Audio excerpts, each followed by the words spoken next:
So if a new deal is not reached, $85 billion will have to be cut from the federal budget. Democratic lawmakers say this could lead to job cuts impacting emergency workers and teachers, while Republican lawmakers are disputing that. Tom Rousey live on Capitol Hill tonight with a closer look at the real truth here. Tom.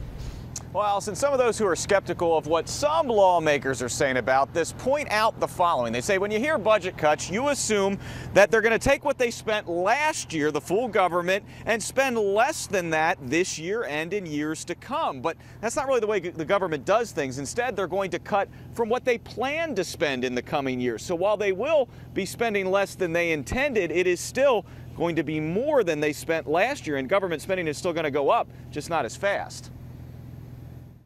The sequester will happen, and then we're going to find, guess what, the world doesn't end. Dan Mitchell with the D.C.-based Cato Institute says the cuts really aren't that big compared to the government's size. All the hysteria, all the Chicken Little rhetoric in Washington is grotesquely exaggerated. Mitchell says rather than announce cuts few would care about, government officials are purposely coming up with cuts to scare you. Take last week's air travel warning. Delays of up to 90 minutes. Just get rid of some of these fat cat insider consulting contracts that you have, and you could leave air travel completely unaffected. Do you think it will be as bad as they say?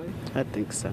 Esther Hegler of Oakton thinks the cuts will be as bad as predicted. There's so many cuts that are going to be made that's going to affect so many people, and I don't understand why they can't make a compromise. But other shoppers at this Fairfax giant say the government is likely exaggerating. The government, maybe even you guys, the media, like to scare people into the whole disaster theory. The one area that will be affected more than others is defense. A lot of people in my family are either veterans or are active duty military, and I'm worried about it. But Rachel Lowder sees both sides. Sometimes you have to look at the money and say, you can afford this, you can't afford that.